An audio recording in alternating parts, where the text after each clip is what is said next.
welcome to my channel. And as you would not have any way of knowing, this is my third attempt at this video. Not counting a couple where I just flubbed too much dialogue and just deleted anyways. But I did full versions, and the first one didn't sit right with me, and then the second one had too much going on outside the room I'm doing the recording in. It was picking up way too much outside noise that ruined it. So here we are on my third attempt. This channel here I intend to have reviews for, like this one. The channel itself pretty much just has my name, but I refer to these as midnight matinee. I don't know, especially what with 2020 being the way it was, I don't know how many people remember midnight matinees. They're just the best time to go to the theater for. And I, with a friend, have created another channel, not a channel, excuse me, a website called midnightmatinee.net, where I also upload movie reviews, and my friend uploads some of his as well to it. And you're welcome, in fact, encouraged to check that out anytime you want. But I also want to put them up on here, as YouTube seems to be the go-to place lately for reviews. Because let's admit it, journalists are not journalists anymore.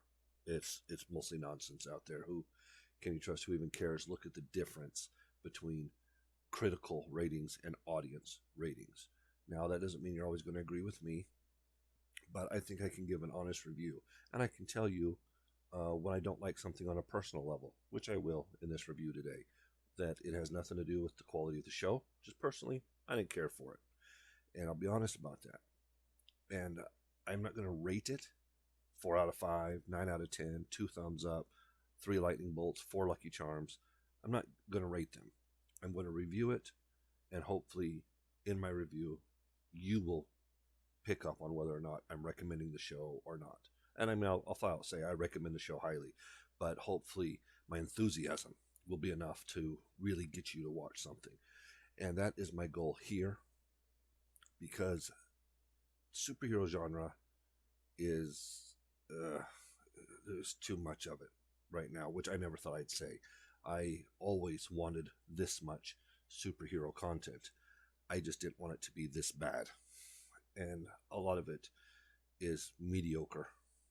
It's middling at best most times. It's very rare that we get something and we go, wow, that was a great piece of work. That is what the Doom Patrol is, Season 1. I keep stressing Season 1 because I have not seen Season 2 yet. But Season 1, I finally watched.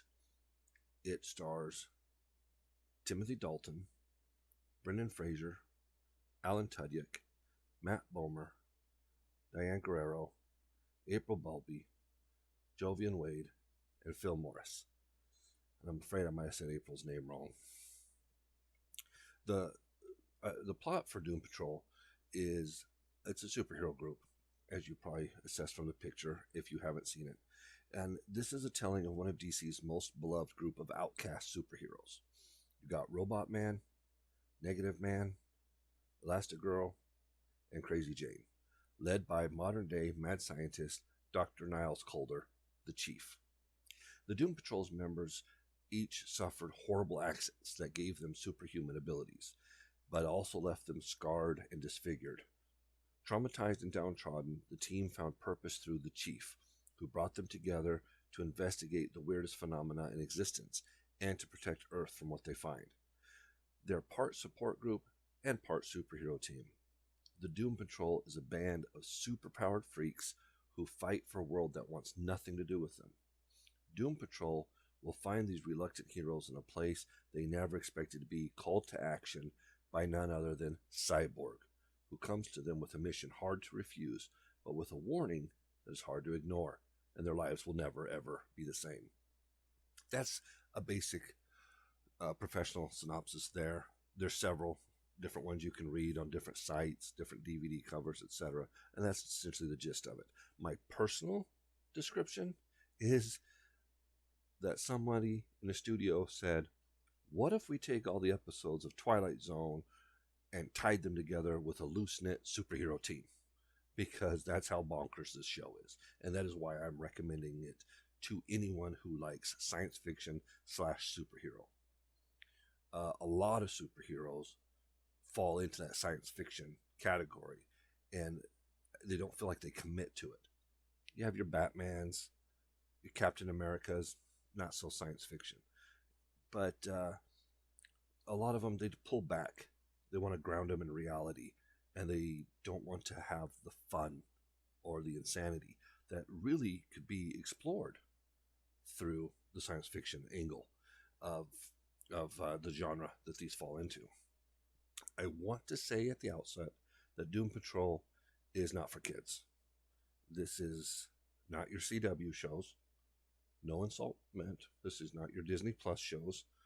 Mild insult meant. And this is for mature people who are looking not for what passes for mature content like nudity, swearing, violence. It has all those.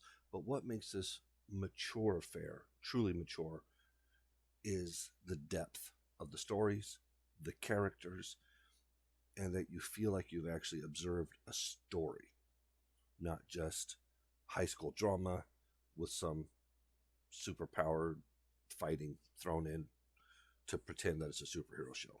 Okay, Doom Patrol, I'm going to go on a little bit about here because I think it deserves it.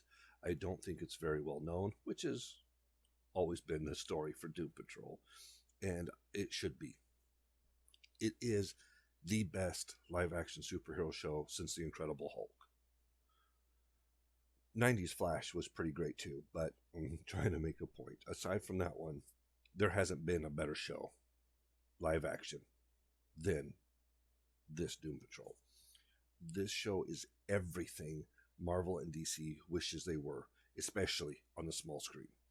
This show it embarrasses WandaVision, which was okay, Falcon and the Winter Soldier, which I just wasn't able to finish. Loki, I haven't started. I'm curious about, but also concerned because of all the identity politics and other nonsense that they're cramming into these. And there's the MODOK. That's animated, but it looks just horrible, just terrible. And then pretty much aside from that, all you got are the CW shows, which I enjoyed to a small degree, initially anyways. Arrow, I enjoyed most of. The Flash, most of. Supergirl. I enjoyed the first season of Supergirl. I didn't care that they changed Jimmy Olsen too much. I didn't love that. But for the most part, the show was really done well. But after season 2, they really just dropped the ball, and it's been worse every season since. I have not watched Batwoman, and I have no intention of watching Batwoman. The trailer was enough for me to go, nope. And I've only seen and heard and read more to let me know that it's not for me. Interestingly, Stargirl is not too bad. I haven't finished it, so I don't know if it's going to go off the rails like seems all CW does, but I really like Luke Wilson, so I gave Stargirl a try, and it's quite enjoyable. So here's hoping that that one will be the other live-action show. For those that have remember, Smallville was probably the other best one. Of course, as I mentioned that, then I start thinking about Lois and Clark. But again, as good as those shows were, they were still for a younger audience, which is good. Superheroes are for a younger audience. But when you're young and you enjoy these shows, as you grow up, you still love these things. And people want to put you down for that. Those are for kids. Well, you know what? Sometimes I want to hold on to my childhood, and yet at the same time, I am a grown person, and I would like a little bit more meat to these stories. And that is what Doom Patrol is. It definitely has the meat to the stories and characters. And I'm not trying to necessarily put down the competition. As I said, I've enjoyed some of those shows for what they were. Okay. And the thing is it just shows, though, how Marvel and CW shows are really petty, sad excuses for superhero shows. They have been, and honestly, they're going to continue to be. I don't see this changing anytime soon. Doom Patrol is far superior to all of the oversaturated non-DC and Marvel shows out there too. You had the original, The Tick. That was fun. Then you have the new, The Tick, and it just misses the mark again. And you've got The Boys, which for me is mature only because of the content. I'm sorry, I don't care for it. I don't. Jupiter's Legacy, I don't know. An Umbrella Academy, I honestly,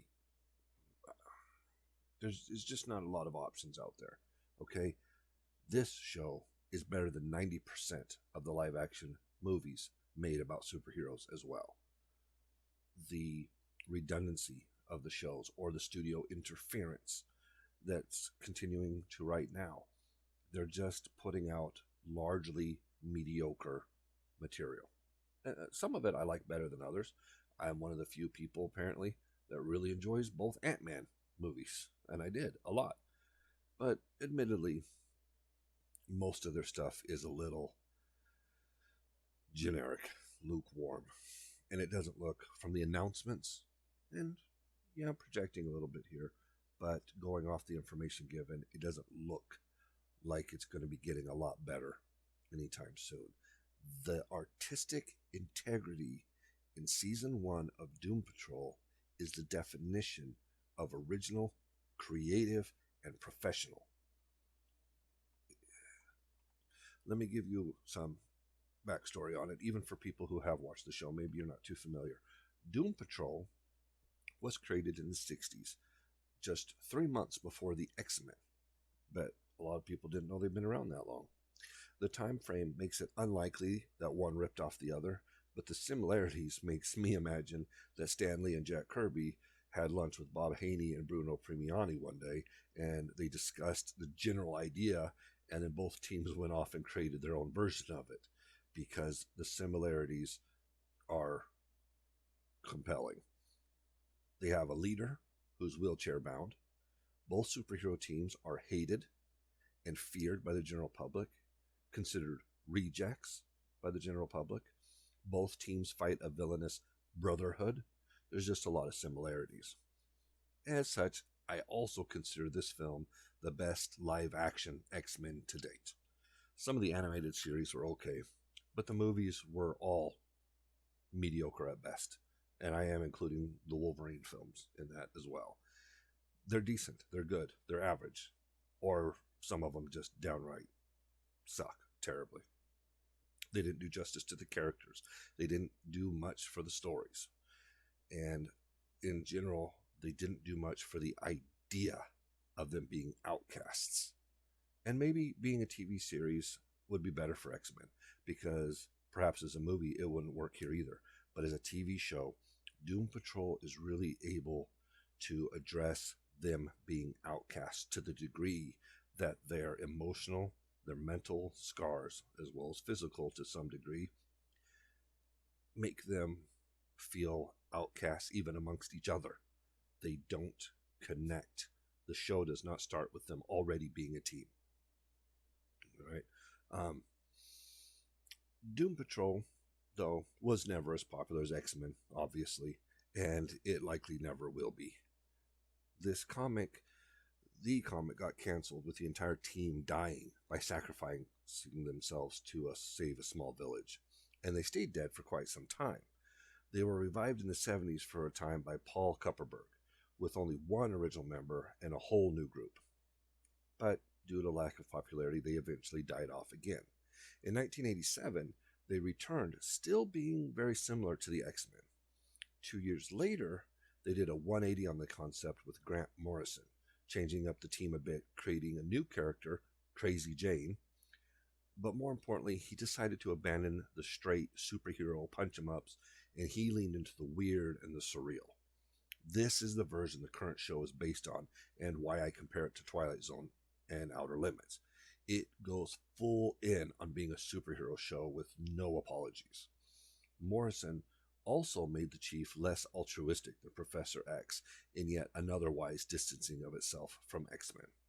Okay, so that's the history on on that, and that brings us to the show. The show I will speak very highly of and hopefully come across in my review. I have only strictly personal reasons for why I don't give this a 10 if you must have a rating on it. And we'll get to that when it is appropriate. Right now, I'm going to discuss the characters and each one individually, because that's the beauty of this show, is each one is so important and each one deserves a mention. The show, as good as it is, needed actors that could fully embrace the surreal and the insane, and it's the cast that makes the show so good. Okay, so we'll start with our altruistic patriarch, Dr. Niles Calder, the Chief, played by Timothy Dalton. Obviously, Dalton has a real gravitas that he lends to any character he plays. The voice, the face, the sheer talent. You immediately trust him as the patriarch of this ragtag group, and you don't even feel him limited by his wheelchair. And he doesn't have psychic abilities like Professor X, and so it speaks worlds that Timothy Dalton is able to play this character and make him such a strong character. Every moment he brings 100% to the screen. The Chief seems more concerned with his broken heroes than he does with saving mankind, and I really like that angle.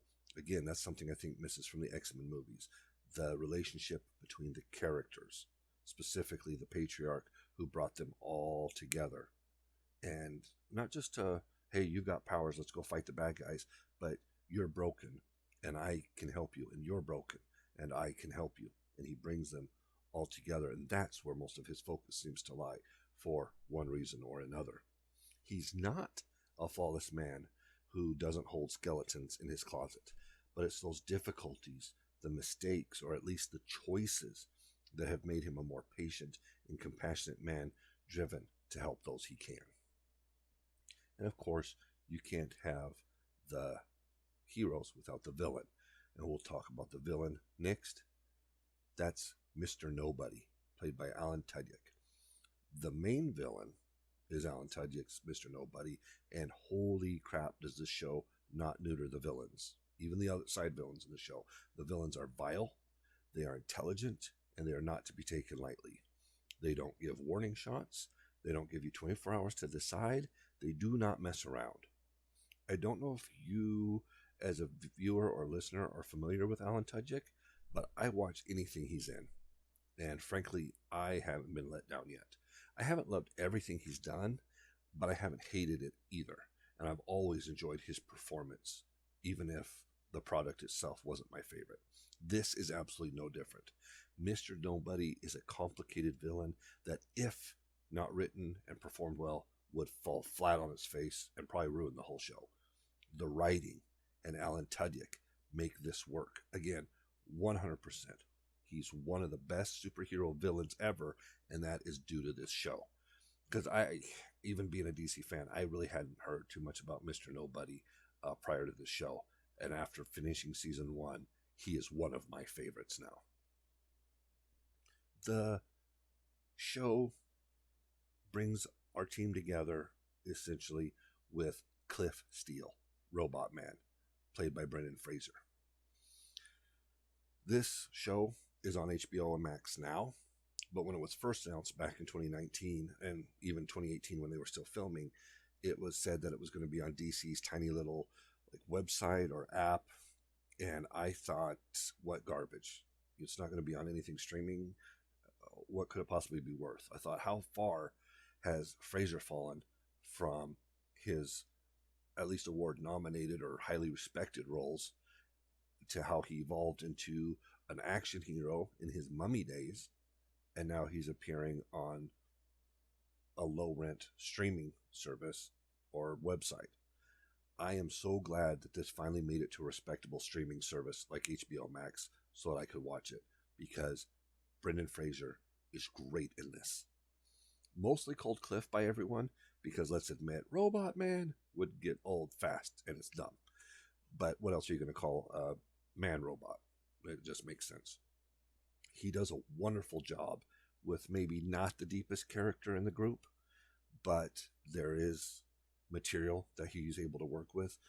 And it's also essentially a voiceover because there's another actor whose name I did not write down before I started this. He does the physical in-suit work, but it's seamless. I forget it's not really Brendan Fraser in the suit. Also,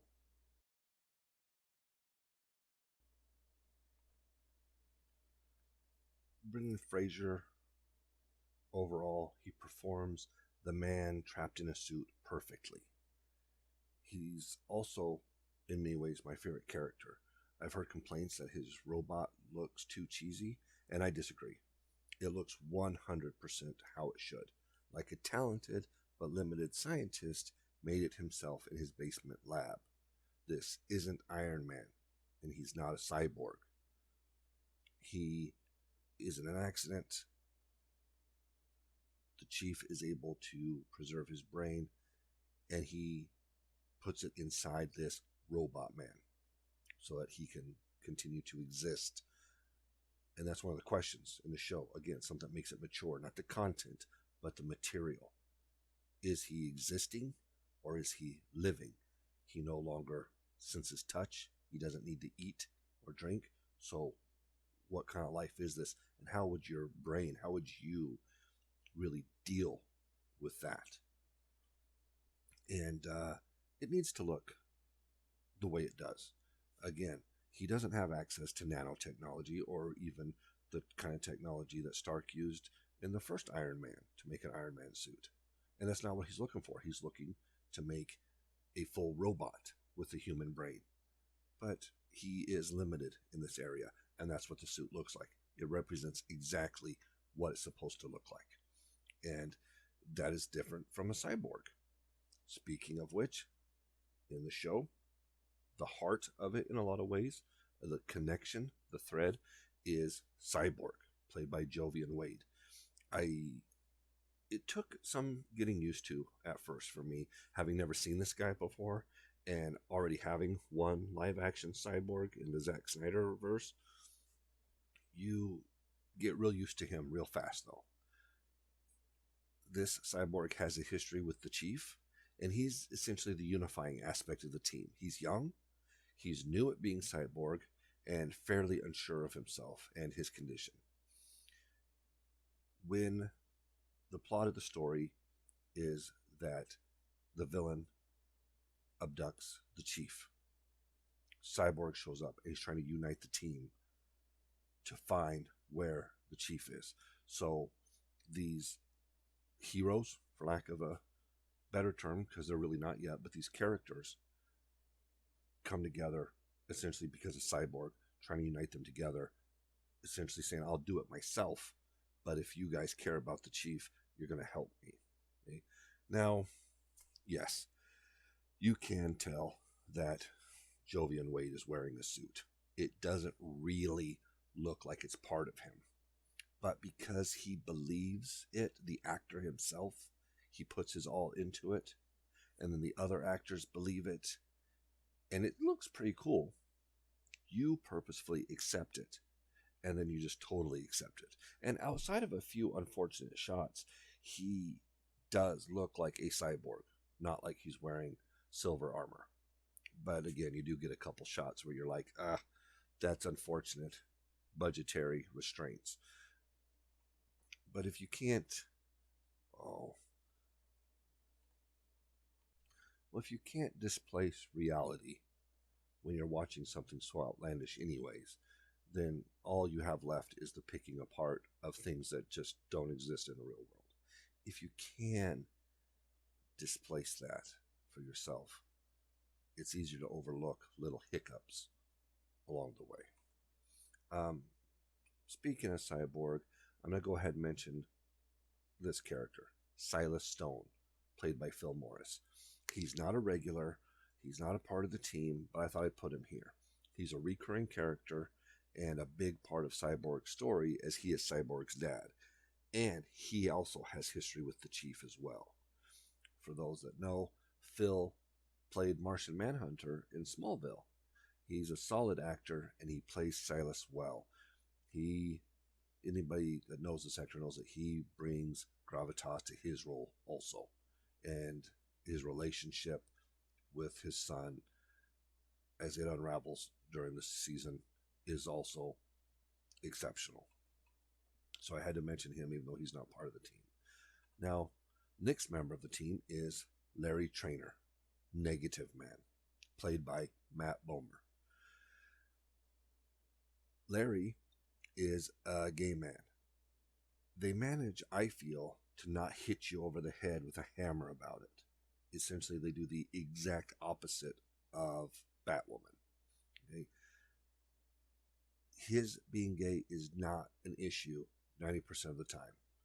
And for gay people who want representation, or for gay people who want to watch a show and not see that made into a big deal every 5 seconds, this is one of the best out there, because he just is gay. He doesn't make it an issue every 5 seconds. And by him, I mean the writers. Still, for me, I don't want to see it, okay? I don't care about it. And so, for me, this is one of the weakest parts of the show in general, because I can't connect to it. And maybe that's callous to some people, but it's not. There's no hate there. I just can't connect with it. And I'm going to come back to that here in a minute, but I want to really talk about the good, even for somebody who doesn't care for homosexuality in their shows or in other entertainment. So let's talk about the good about Negative Man, because that's far more enthralling. I really want my page to be as positive as possible in this world that is largely negative. All right, there's a second actor, again, that plays Negative Man, or the spirit that is more or less trapped inside of Larry. When it leaves Larry, it can do so much, but Larry is comatose until it returns. And if it doesn't return, it will eventually die as well. So it's a very symbiotic relationship, but not just like Venom, but entirely will result in their deaths if they don't stay combined. They have a hard time communicating because the spirit doesn't speak, and them trying to find common ground is an ongoing and interesting part of the series, their relationship with each other. Larry Trainor is from the turn of the last century, 1890 to 1910.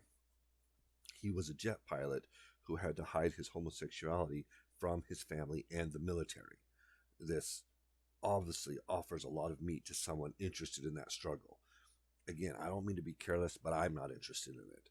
Personally, I would have more enjoyed it. I would have connected more if he'd been in love with a black woman 120 years ago and the difficulties they faced then.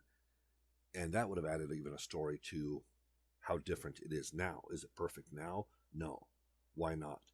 And such. But that's not what they went, and so it doesn't matter. What they did go with is what I'm going to talk about, and what I would have preferred is irrelevant to the story. So when flying a test jet fighter higher than ever before, they're doing experimental test flights. He flies it all the way to low space, high atmosphere, low space. Something, this blue electric cloud, collides with his aircraft, sending him hurtling back to the ground in a fiery explosion. The spirit somehow kept him alive, though he's burnt to a crisp. Now, as I said before,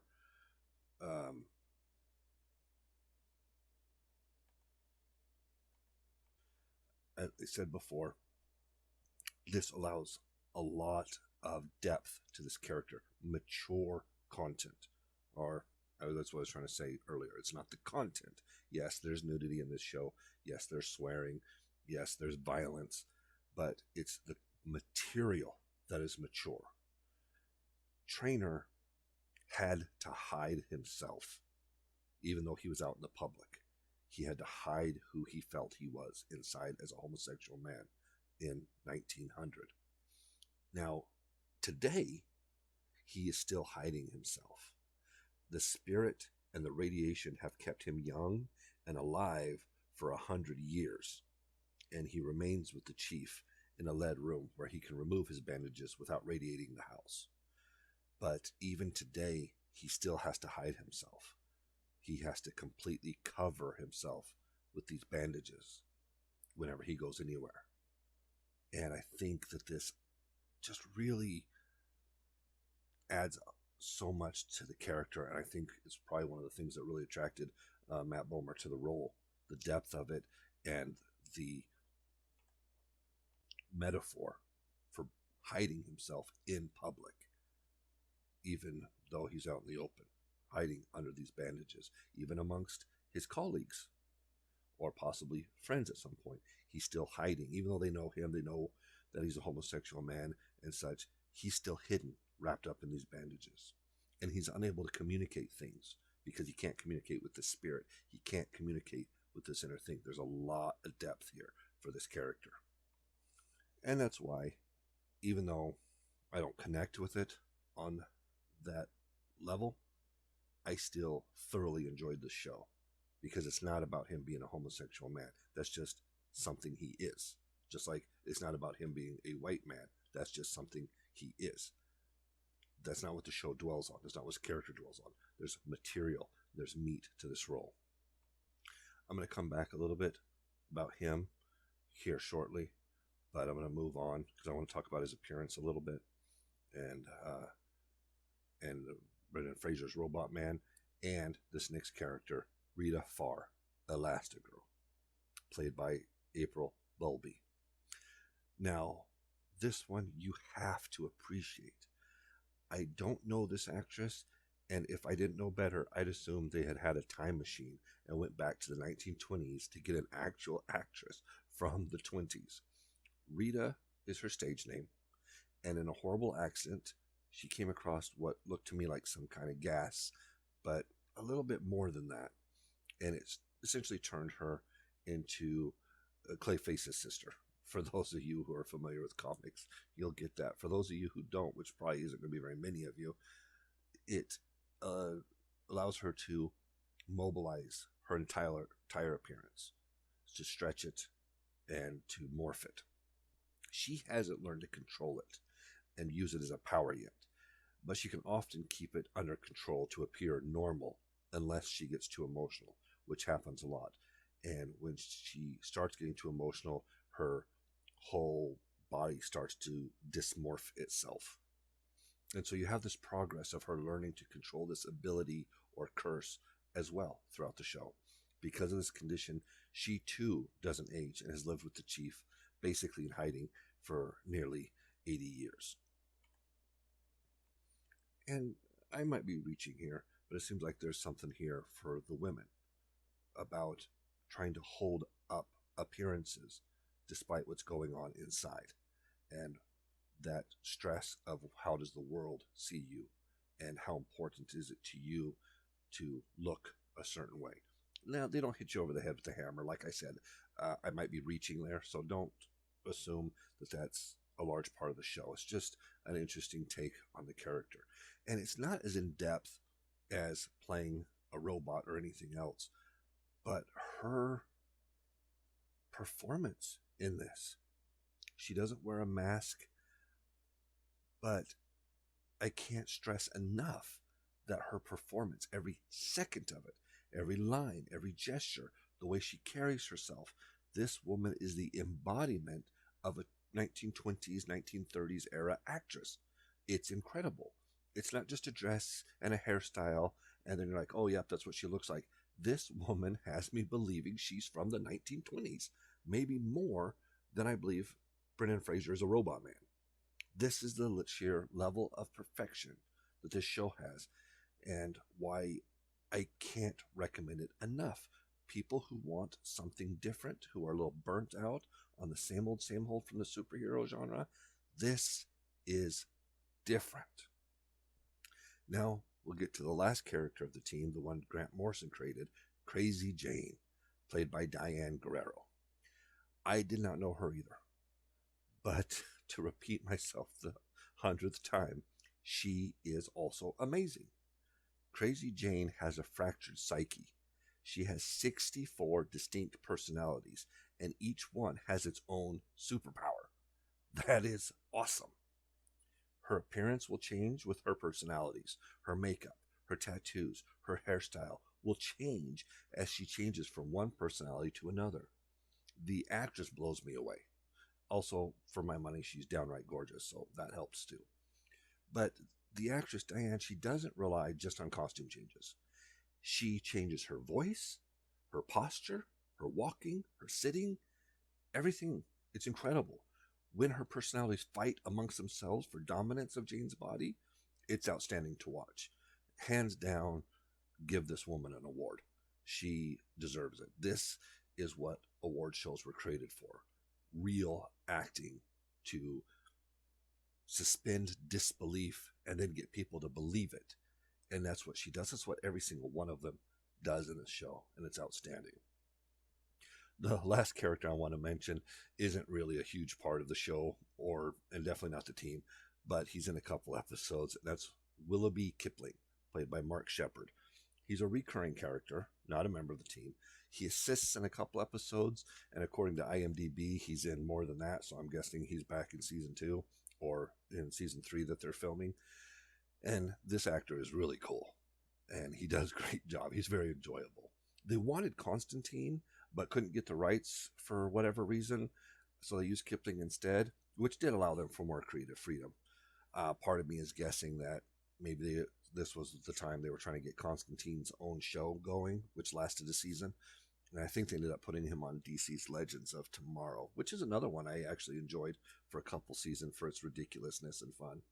But if you know Constantine, then you can imagine that whoever they swap him out with, in this case Willoughby Kipling, is also going to use magic, and he's a bit of a jerk. If you don't know Constantine, well, there you go. Now you know both of them. They use magic, and they're kind of jerks, which makes them enjoyable. This show runs for 15 episodes of various length, which is one of the things I love about streaming. I really do. What I love about streaming is they can basically make the show as long or short as they need. They don't have to add filler, real filler. Some people call character building and story and world building filler, and it's not. It's giving you more meat to the overall world, and I love that. But some things are just filler. I hate to use the comparison, but The Last Jedi, the whole thing where they went to the gambling world was just filler. Because if you cut it out, it made absolutely no difference. It didn't even build on the characters, and it wasn't particularly enjoyable. Okay, so it's nice that when you have streaming services and you don't have to fit it into a certain amount of time and then make room for commercials, you can make the episodes as long as you want. And the other good thing is they don't have to cut essential plot points and either omit them completely or rework them into another episode, and things start feeling a little off. It's not too drastic, but your episodes range from 44 to 58 minutes. So that's a 14 minutes of them either having to add some fluff to fill out the runtime, or worse, cut important 14 minutes out of it because they need to fit it into this time frame to make sure commercials and that it doesn't run. So that's one reason why I really do like streaming services better. Anyway, it's a great show, and I highly recommend it. The last thing, and I almost did it a couple times during the character review, that I wanted to save for the end so as to not be jarring, is what I refer to as Karl Urban sized kudos. And the reason I do that, for those that are familiar, is Karl Urban played the comic book character Judge Dredd.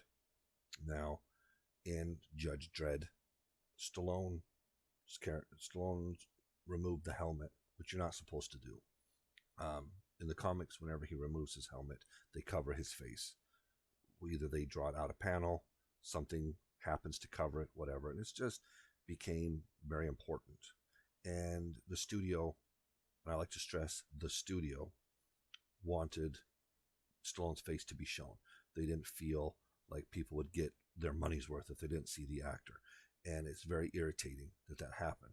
Well, Karl Urban, probably being a lesser known actor, a lower budget, and everything else, was able to get away with it. Thankfully, he did Dredd, and he kept the helmet on the entire time. And so I refer to it as Karl Urban size kudos. because it's big and it deserves mentioning. Frasier doesn't even show his face every episode, nor does Matt Bomer. And Rita Farr, even though she does show her face, she allows herself to be disfigured frequently by her face kind of getting this melting look going on because of her power or curse, as you want to see it. In the meantime, Marvel can't go 2 minutes without Iron Man opening his helmet or us getting that inside point of view look. Look, it's Robert Downey Jr. inside the suit. Don't forget he's in it. You got Captain America. You got Spider-Man. You got Black Panther taking off their mask every time they turn around. And it allowed them to be even lazier when they brought in this nanotechnology. So the actors don't even have to pull the mask off and then pull it back on. No, just CGI everything. And it's very irritating because we don't watch the show for the actors. We want good actors, by all means. We loved Carl Urban. I loved Sylvester Stallone. I would have loved Judge Dredd just fine if he'd kept the helmet on the whole time. We love Robert Downey Jr., and we see plenty of Stark. We don't need to see Stark when he's in the suit. He doesn't need to open his mask. We don't need the point of view inside the helmet. T'Challa can walk around Wakanda as T'Challa, but when he puts on the Black Panther suit, put on the suit, which includes a mask. There are some heroes, they don't have a mask. Tough luck. You do. It's the same over on DC. Ben Affleck, Michael Keaton, they're Batman, mask on all the time. And it was terrific because that's who we came to see. I love Michael Keaton, but I came to see Batman. Now, sure, when you're Bruce Wayne, you're Bruce Wayne. But when you're Batman, you keep the mask on. And that makes other scenes even more important. And I have to give even extra props to Matt Bomer, specifically because he plays not just the man in the bandages, but he also takes off those bandages in several scenes, or when we first see him after the explosion and the accident. It puts to shame the weak crap that Fox did with Deadpool. Okay? Matt Bomer, Negative Man, he is horribly scarred and disfigured. Deadpool in the comics is horrifying to look at. But what did Fox give us? They kind of went that Stallone, Judge Dredd route. They gave you a slightly less attractive Ryan Reynolds. Now, you could look at him and say, I don't know what you're talking about. It's kind of ugly. Really? He's got a bald cap on and his skin's a little wrinkly and you're supposed to be horrified. He's a slightly less attractive Ryan Reynolds.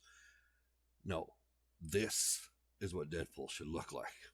The burnt look that Matt Bomer wears in the present day sequences when he takes his bandages off further. So even when he takes his bandages off, we still don't see Matt Bomer anymore. And that's because they are playing the character and they're being true to the character, which again is one more reason to be invested in this show as opposed to a lot of the other garbage out there. The stuff where they're diverting expectations, where they don't really care what's canonically important. They don't care how things have been for 70 years, 40 years, 30 years. No, they care, oh, they changed it in the comics 5 years ago. That makes it canon. We can change it for the movies. And if they didn't, we're going to change it for the movies anyways. No. This show, again, at least season 1, this makes me want to go watch season 2 tonight now, is so great because of the faithfulness to the characters. And I cannot recommend it enough. But I will, because as usual, my video went a little longer than I meant for it to. I just really enjoy the show. I really enjoy talking about entertainment. That's the main reason I started this channel and my other site, midnightmatinee.net, is to share this love of movies with anybody interested in sharing it with me. So please leave a comment. Let me know what you think of this show. If you haven't seen it, let me know if you're going to go check it out when you get a chance. If you have seen it, let me know your opinion of it. And if you do go watch it, come back, leave me another comment. Let me know if I steered you right or if I steered you wrong. I really think if you like superheroes at all, and if you like science fiction, you will not be disappointed. in watching this, because it's a fantastic show. It's mature material, not just content, but material. And it makes you feel like you watch something with some substance. All right, thank you so much for humoring me as I start this. I hope to get a lot better and make this more entertaining in the future. I hope to see you guys on future videos. Thanks for watching.